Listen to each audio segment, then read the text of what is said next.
Hey guys, in this video, we're going to talk about how to start a real estate investment company. Coming up.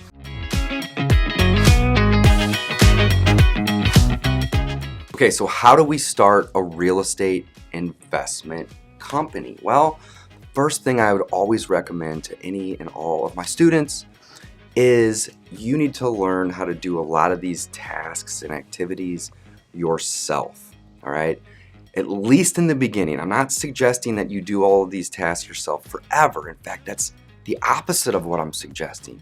The quicker you're able to outsource a lot of these jobs and roles and tasks, the better. It's going to free you up to be able to working on the business instead of in the business. That's really the goal. The goal is to get you to be able to work on the business instead of in the business. But if you are brand new at real estate investing, it's going to be impossible for you to train a team of people to do things that you yourself don't know how to do. So the first thing I would suggest if you want to create yourself a real estate investment company is to learn how to invest in real estate by doing it yourself. So step one, understand that this is a marketing business before all else. I'm going to say that again. This is a marketing business before all else, okay? So what that means is in order to invest in real estate, to do it the right way, to do it the efficient way, you have to get really good at finding deals, all right? If you are not able to find a deal on a property, it's gonna be very difficult to turn around and sell that property for a profit. If you're paying retail for a deal, you can fix it up and maybe increase the value, but you're not going to really be able to increase the value that much. But if you're able to buy a property at a deal, then you may not even need to fix that property up, right? And if you do, you should hopefully increase the spread of the value of what you paid and what you can sell it for even more. So number one is understand that this is a marketing game above all else. So you need to get really, really good at finding deals. And you do so by learning how to market directly to sellers. You can also find deals from networking, and you can find and or buy deals directly from other investors and wholesalers. But I wouldn't suggest or recommend that you go try to find deals on the MLS. You can find them there by all means, but you're typically going to be facing an uphill battle. In my business, we've been buying about 100 houses a year for the last several years, and we're basically buying 2, 3, 4, maybe 5 houses a year out of 100 on the MLS. So if you look at it this way, it's about 5% or less of all the properties we buy. So if that's your main focus, it's going to be difficult. So don't make it your main focus. In fact, your main focus should be learning how to market directly to sellers so you can get deals.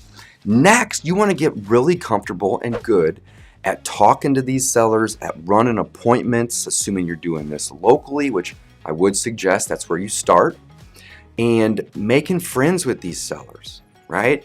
Also get very, very comfortable making offers to these sellers, all right? And if your offer isn't uncomfortable to make, it's too high. You have to get really good at making offers that are low, because as a real estate investor or somebody that owns a real estate investment company, I know that money is made when we buy houses. We get paid when we sell houses, but the money is actually made when we buy houses. So you have to get really good at buying deals at discounts. It's so important. So that's really where you should put the majority of your focus, your energy. Get comfortable marketing, get comfortable answering the phone, get comfortable following up, get comfortable running appointments and making friends and building rapport, get comfortable making offers. And then once you are able to find deals and you get a couple under your belt, now you have the confidence, you have the experience, the know-how to go and train a team. And that's really what it means when we're talking about building a real estate investment company, right? A company, in my opinion, is not one person. It's a team, all right? So your goal would be to build a team. But again, like I said in the beginning of this video, it's going to be very difficult to hire, pay, and or train, specifically to train a team of people if you yourself don't know how to do these specific roles. So get good and get a couple deals under your belt. Get comfortable, get confident, all right? And this process could take a couple weeks, it could take a couple months, it could take you a couple years. Let's be honest, right? It depends on how much time, energy, and effort you are going to be willing to put in to learning and becoming successful and doing a few deals.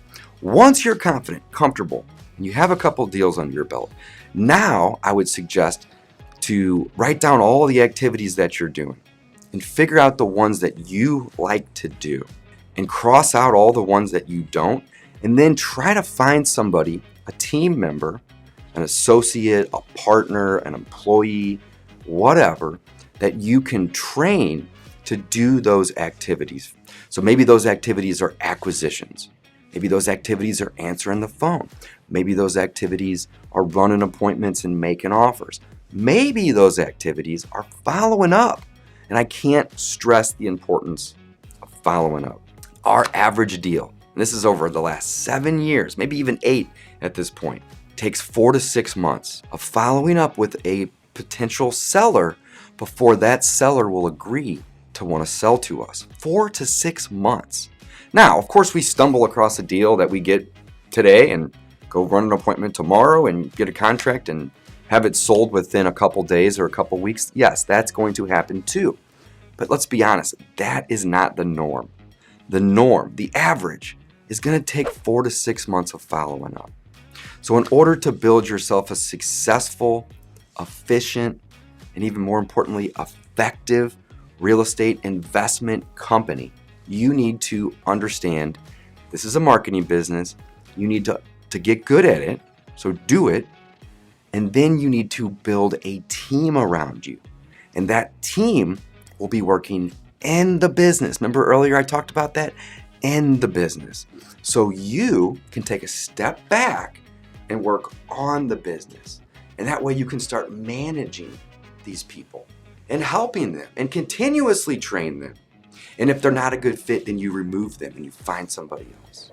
But running a real estate investment company by yourself is going to be difficult. And it's going to be an uphill battle. Again, I suggest you do it yourself to learn these roles. However, I don't expect you to go do 40 deals before you bring on a virtual assistant or a team member or a partner or an employee. Go do a couple. Just get comfortable with it and understand the process. You're going to learn something new every day. I can almost promise you that.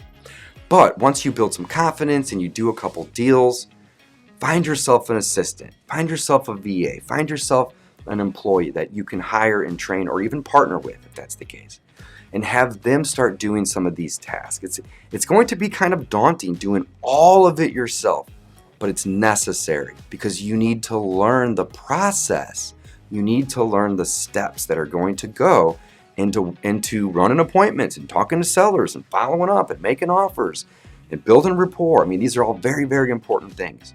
But again, once you get good, you get comfortable, you do it a few times, you now have the ability to train somebody else to do these activities and tasks for you. And as soon as you're able to train other people to start running acquisitions, start doing follow-up, start running appointments for you, so on and so forth, now you can remove yourself from that layer of the business and you can start focusing on working on the business, and you can start focusing on refining and tweaking the marketing and figuring out different processes and systems that you may use to make your business more efficient and, more importantly, make it more effective. Let's not forget the definition of business is the act of making money. So if we're not making money and we're just busy all the time, we're not very effective. We may be somewhat efficient at running through processes, but being efficient doesn't necessarily pay the bills. It doesn't make money. Being effective is what pays the bills and makes money. So if you want to be an effective real estate investor or have a real estate investment company that is effective and it makes money, my advice will be to build a team around you, because going at it alone is going to be much harder than having a team, no matter what. And if you want to learn more about real estate investing and building a company and how to wholesale, fix and flip, landlord, all of the above, go check out discountpropertyinvestor.com. We have a wealth of resources over there. There's a ton of courses, podcasts, free contracts and tools. Check it out. You're gonna love it. Thanks for watching. Don't forget, smash that like button, subscribe for more videos, and we will be bringing you more content just like this soon. Thanks for watching.